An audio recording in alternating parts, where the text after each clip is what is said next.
చిత్తూరు జిల్లా కుప్పం మున్సిపల్ పరిధిలోని పలార్లపల్లి 8వ వార్డులో టీడీపీ విజయోత్సవంలో కార్యక్రమం నిర్వహించారు. ఈ కార్యక్రమాన్ని ముఖ్య అతిథిగా హాజరైన ఎమ్మెల్సీ కంచెల శ్రీకాంత్ను టీడీపీ నేతలు ఘనంగా సన్మానించారు. అనంతరం ఎమ్మెల్సీ మాట్లాడుతూ పార్టీ కోసం కష్టపడిన వారందరికీ ఆయన కృతజ్ఞతలు తెలియజేశారు. ఎన్నికల్లో ఇచ్చిన హామీలను నెరవేరుస్తామని తెలిపారు. వైసీపీకి తొత్తులుగా వివరించిన అధికారులపై చట్ట ప్రకారం చర్యలు తీసుకుంటామన్నారు. ఈ కార్యక్రమంలో తెలుగుదేశం పార్టీ అధ్యక్షులు సుబ్రహ్మణ్యం, టీడీపీ నేతలు తదితరులు పాల్గొన్నారు.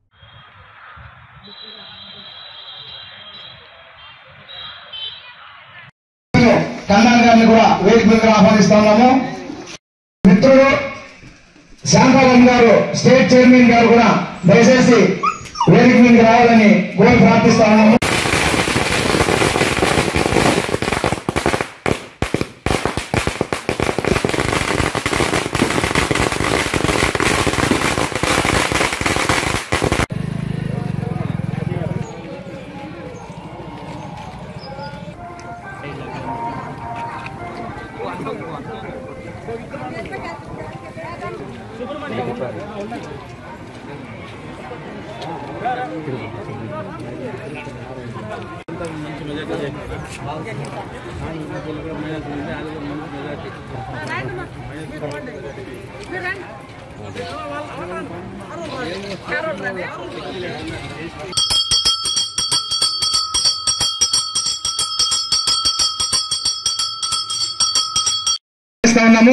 అలాగే మాజీ వార్డు మెంబర్ మున్సామి రీతమ్మ గారిని కూడా వేదిక మీదకి ఆహ్వానిస్తా ఉన్నాము.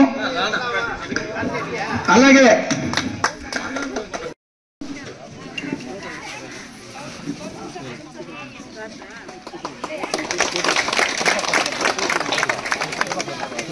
సార్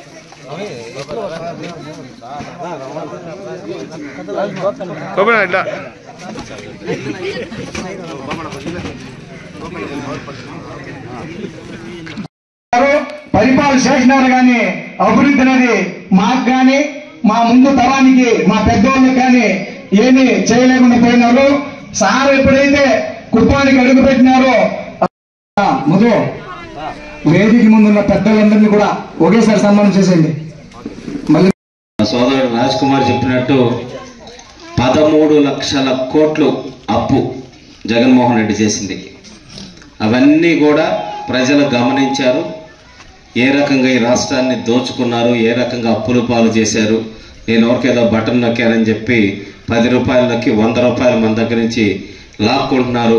మనం చెప్పాం మిమ్మల్ని మోసం చేస్తారంటే ప్రజలు కూడా అది గమనించారు. కాబట్టి ఈరోజు 11 సీట్లు జగన్మోహన్ రెడ్డికి ఇచ్చి ప్రతిపక్ష హోదా కూడా లేకుండా, అంటే మమ్మల్ని ఇంత దారుణంగా నువ్వు పరిపాలించావు కాబట్టి నీకు కూడా అంతే దారుణమైన పరిస్థితి అనేది ఉంటుంది అని చెప్పేసి ప్రజలను కనుక ఆ విధంగా ఇబ్బంది పెడితే అని చూపించారు.